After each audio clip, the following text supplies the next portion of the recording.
था। वह हर समय बोलता रहता, दिन भर इधर उधर की बातें करता, भिक्षाटन के लिए जाता तो हर घर से एक नई कहानी लेकर आता और आश्रम के दूसरे शिष्यों को सुनाता। एक शिष्य की दूसरे से बुराई करता, चुगली करता और दूसरों के सामने अच्छा बनने का प्रयास करता।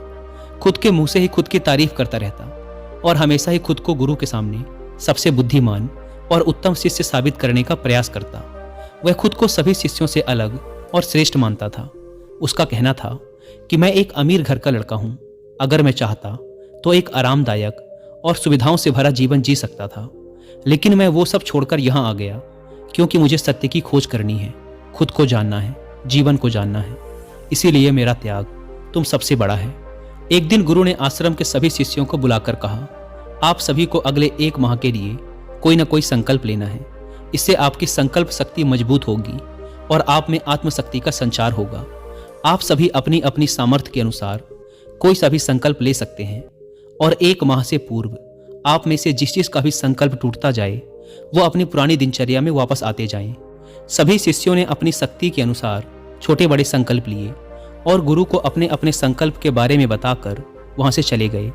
लेकिन वो बातूनी शिष्य खुद को सबसे अलग और बड़ा दिखाना चाहता था, इसीलिए वो सीधे गुरु की कुटिया में पहुंच गया और बोला, मैं कोई छोटा मोटा संकल्प नहीं लेना चाहता, बल्कि खुद की ही भांति एक बड़ा और महान संकल्प लेना चाहता हूं। कृपया आप ही बताएं, क्या संकल्प लेना चाहिए मुझे? उस बातूनी शिष्य की यह बात सुनकर गुरु मुस्कुराए और बोले, क्या तुम मेरे द्वारा दिए गए संकल्प को पूरा कर पाओगे? क्या तुम्हारे लिए उसे पूरा करना संभव होगा? नहीं, वो तुम्हारे लिए संभव नहीं है। तुम उसे पूरा नहीं कर पाओगे, इसीलिए तुम खुद ही कोई संकल्प ढूंढ लो।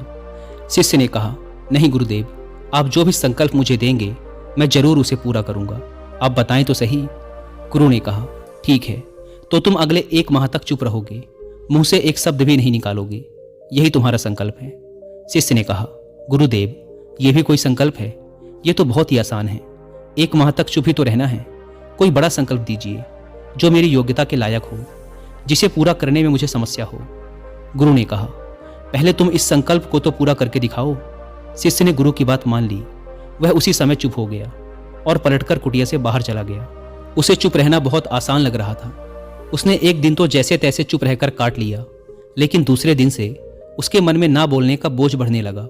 तीसरे दिन उसे भारीपन महसूस होने लगा और चौथे दिन उसके अंदर एक अजीब सी बेचैनी होने लगी, क्योंकि आसपास आश्रम के सभी शिष्य एक दूसरे से बातें कर रहे थे। वो भी अपना पक्ष उनके सामने रखना चाहता था, उनकी बोलती बंद कर देना चाहता था, लेकिन उसका संकल्प उसके आड़े आ रहा था। इसीलिए वो पूरे दिन सिर्फ मुंह और आंखें बनाता रहता। इसी तरीके से कुछ दिन और बीते और वह शिष्य बीमार पड़ गया। उसका सर फटा जा रहा था, उसका खाने पीने तक का मन नहीं कर रहा था, वह सिर्फ बोलना चाहता था। वह गुरु के पास गया और उनके सामने बैठकर लिखकर उन्हें बताया, गुरुदेव, मैं बोलना चाहता हूँ, बिना बोले मुझे सांस नहीं आ रही, मेरा दम घुटा जा रहा है, मैं अंदर ही अंदर पागल हुआ जा रहा हूँ, मैं क्या करूँ? संकल्प तोड़ दूं क्या? यह पढ़कर गुरु मुस्कुराए और बोले, संकल्प तो तोड़ने के लिए ही होते हैं, लेकिन जो अपने संकल्प को पूरा कर लेता है वही अपनी आंतरिक शक्ति को बढ़ा पाता है, और जो अपनी आंतरिक शक्ति को बढ़ा लेता है वह समझ और जागृति की राह पर आगे बढ़ जाता है। संकल्प का लेना भी तुम्हारे ही हाथ में था और इसे तोड़ना भी तुम्हारे ही हाथ में है। तुम्हारे बहुत से गुरु भाई अपने संकल्प को तोड़कर अपनी पुरानी दिनचर्या पर वापस आ चुके हैं। अगर तुमसे नहीं हो पा रहा तो तुम भी संकल्प तोड़कर अपनी पुरानी दिनचर्या पर वापस जा सकते हो। लेकिन याद रहे, अगर आज तुम इस छोटे से संकल्प को नहीं संभाल पा रहे तो तुम अपनी बाकी की पूरी जिंदगी को कैसे संभाल सकोगे? मुझे इस पर शक है। बाकी फैसला पूरी तरह से तुम्हारे हाथों में है। गुरु की यह बात शिष्य के दिल में चोट कर गई। वह बिना कुछ बोले वहां से वापस चला गया और खुद को अपनी कुटिया में बंद कर लिया। वह केवल अपने जरूरी कामों के लिए ही कुटिया से बाहर निकलता, बाकी सारे समय कुटिया के अंदर ही बैठा रहता। 15 दिन बीत चुके थे और आश्रम के लगभग सभी शिष्यों का संकल्प अब तक टूट चुका था, लेकिन उस वाचाल शिष्य का संकल्प अभी भी जारी था। संकल्प लेने के बाद से अब तक उसने एक शब्द भी ना बोला था। सारा आश्रम हैरान था कि इतना बोलने वाला इंसान चुप कैसे हो गया। 15 दिन बीतने के बाद वह दोबारा अपने गुरु के पास गया और लिखकर बताया, हे गुरुदेव, मैं बाहर से तो चुप हूं, लेकिन मेरे भीतर बहुत सी आवाजें हैं, बहुत सी चीख पुकार और शिकायतें हैं। मैं अंदर ही अंदर बात करता रहता हूं। मेरा मन तरह तरह के प्रश्न पूछता रहता है। मैं बाहर से जितना मौन हूँ, भीतर से उतने ही शोर शराबे से भरा हुआ हूँ। मुझे शक हो रहा है, क्या मेरा संकल्प अभी भी जारी है? गुरु ने कहा, हाँ, तुम्हारा संकल्प अभी भी जारी है, लेकिन जब तक लोगों की ये आवाज़ें तुम्हारे कानों में पड़ती रहेंगी, तुम्हारा मन बोलता रहेगा, क्योंकि इसे तो आदत है बोलने की। तुम भले ही बाहर से चुप रहो, लेकिन तुम अंदर ही अंदर बोलते रहोगे। तुम्हें इन बातों से, इन आवाज़ों से दूर जाना पड़ेगा। शिष्य गुरु को प्रणाम कर वहाँ से चला जाता है और सुबह होते ही अपनी कुटिया छोड़कर जंगल की तरफ चला जाता है। कई दिन बीत जाते हैं, संकल्प का समय भी पूरा हो जाता है, लेकिन वो शिष्य लौट कर नहीं आता। आश्रम में सभी को डर था कि कहीं जंगली जानवरों ने उसे खा न लिया हो। इस बीच उसे ढूंढने की बहुत कोशिश की गई, लेकिन वो कहीं नहीं मिला। सभी गुरु भाइयों ने मान लिया था कि जंगली जानवरों ने उसे अपना शिकार बना लिया है, लेकिन गुरु को ऐसा नहीं लगता था। एक दिन आश्रम का एक शिष्य गुरु के पास आया और बोला, गुरुदेव, उस वाचाल शिष्य के साथ क्या हुआ होगा? क्या जानवरों ने उसे मार दिया होगा? गुरु ने कहा, हो सकता है कि जानवरों ने उसे अपना शिकार बना लिया हो, लेकिन उसके ना लौटने की एक दूसरी वजह भी हो सकती है। शायद उसे वो मिल गया है जिसके लिए वो गया था। शिष्य ने पूछा, गुरुदेव, क्या ज़्यादा बोलना इतना हानिकारक होता है? गुरु ने कहा, इंसान के जीवन के बहुत सारे दुखों में से एक दुख ये भी है कि वो कभी चुप नहीं रह सकता, हमेशा कुछ ना कुछ बोलता ही रहता है। सिर्फ हमारे बोलने के कारण हमारे आधे से ज़्यादा दुख पैदा होते हैं। परिवार के अधिकतर झगड़ों की वजह हमारा बेमतलब बोलना ही होता है। हम में से कोई भी चुप नहीं रहना चाहता, हम बस सामने वाले को सुना देना चाहते हैं। जो भी हमारे मन में है सब निकाल कर उसके मन में बैठा देना चाहते हैं, उसे समझा देना चाहते हैं कि देख, तू गलत है और मैं सही। आखिर ये कहाँ तक उचित है, क्योंकि दूसरा भी तो यही कर रहा है। और इस तरीके से सब एक दूसरे की सड़ी गली बातों को ग्रहण कर रहे हैं। फिर समय के साथ उन्हीं बातों की परतों को उकेरते रहते हैं और एक दूसरे को सुनाते रहते हैं।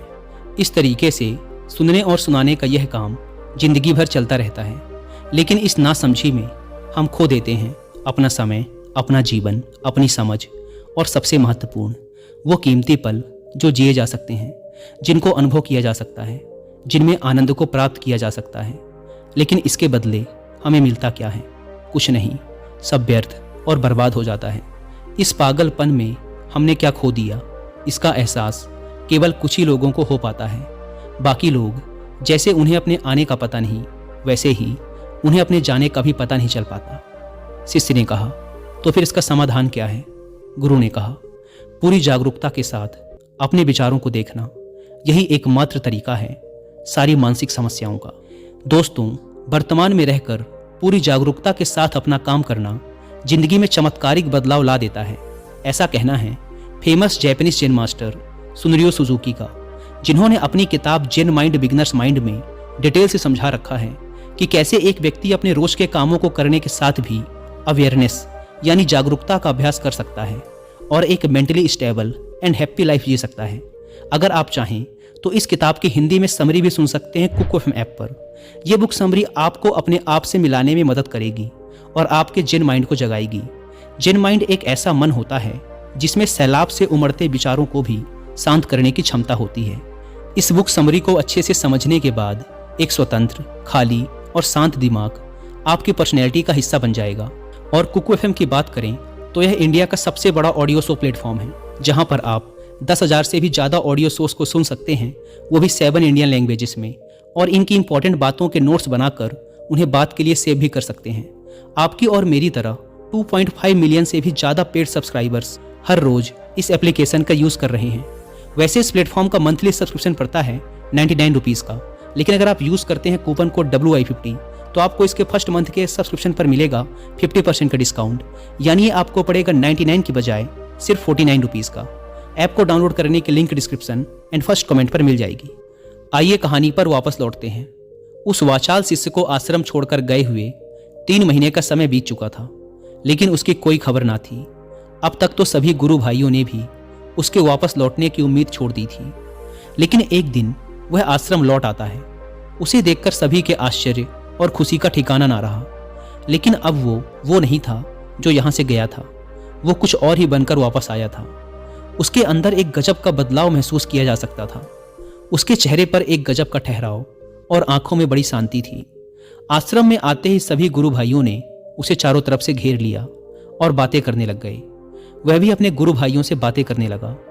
उससे बात करने वाले सभी शिष्यों ने यह अनुभव किया कि अब वह पहले जैसा उतावला और बातूनी नहीं रह गया था।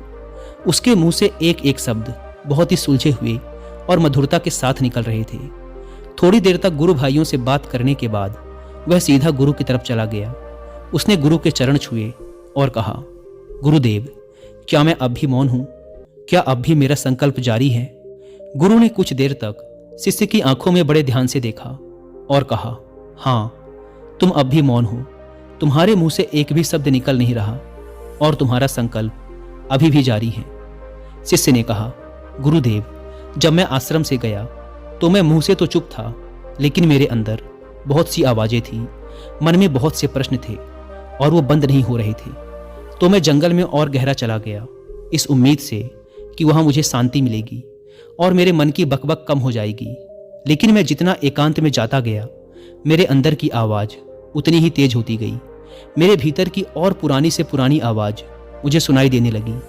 तब जाकर मैंने महसूस किया कि मैं कितना गलत कर रहा था। जब मैं अपने परिवार वालों, दोस्तों और गुरु भाइयों को बुरा भला कहता था तो उस समय मुझे लगता था कि मैं सही कह रहा हूँ। जब मैं गुरु भाइयों की एक दूसरे से चुगली करता और उनका मजाक बनाता, तब भी मुझे यही लगता था कि मैं उनसे बेहतर हूँ और मैं सही कर रहा हूँ। लेकिन उस दिन मैंने पहली बार महसूस किया कि मैं कितना गलत बोलता था। काफी दिनों तक ये आवाजें, ये शिकायतें मेरे अंदर चलती रहीं, लेकिन धीरे धीरे करके एक दिन ये सारी आवाजें मेरे अंदर से समाप्त हो गईं। अब मैं भीतर से भी मौन हो गया। उस घने जंगल में बाहर से कोई बोलने वाला था नहीं और भीतर कोई आवाज शेष न बची थी। मैं उस दिन पहली बार मौन का सही अर्थ समझा। मेरे चारों तरफ बहुत शांति थी। हालांकि अभी भी कुछ आवाजें आ रही थी जो पहले भी आती थी, लेकिन मैं उन्हें सुन नहीं पाता था। पर अब वो सभी आवाजें मुझे स्पष्ट रूप से सुनाई दे रही थी। हवा के चलने की आवाज, चिड़ियों के चहकने की आवाज, पानी के बहने की आवाज, भंवरों के गुनगुनाने की आवाज, ये सभी आवाजें मैंने पहली बार पूरे होश पूर्वक सुनी। अपने चारों तरफ इतनी शांति मैंने पहले कभी महसूस नहीं की थी। तो इस शांति को भंग करने के लिए मैंने पहली बार अपने मुंह से कोई शब्द निकाला। मैं चिल्लाया, हे ईश्वर, ये कैसी शांति है? सभी कुछ इतना शांत क्यों है? ऐसा क्या हो गया?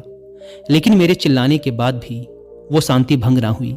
सब कुछ पहले के जितना ही शांत था, बाहर भी और भीतर भी। हे गुरुदेव, मैंने अपने गुरु भाइयों से बात की, मैंने आपसे बात की। मैं बोल रहा हूँ, मैं चल रहा हूँ, मैं सब कुछ देख रहा हूँ, लेकिन मैं अपने भीतर एकदम एकांत में हूँ, मौन में हूँ। भीड़ में होता हूँ तब भी भीतर से अकेला एकांत में होता हूँ। जब मैं खुद में भी शोर करना चाहता हूँ तब भी एकांत में ही होता हूँ। अब सब दिखाई पड़ने लगा है, सब सुनाई पड़ने लगा है। गुरु ने कहा, जब तक हम बाहर की तरफ बोलते रहेंगे, भीतर अशांति ही रहेगी। जिस दिन हम भीतर की तरफ मुड़ जाएंगे, फिर बाहर हमारे मुंह से कुछ भी निकले, हम शांत ही रहेंगे। दुनिया में जितनी भी बुराइयां हैं, ज़्यादातर हमारे बोलने से ही उत्पन्न होती हैं, क्योंकि हम चुप रहना नहीं चाहते। हम जितनी ज़रूरत है उससे कहीं ज़्यादा बोलते हैं। हम सामने वाले को सुनना नहीं चाहते। मुझे उम्मीद है कि आपको ये कहानी पसंद आई होगी।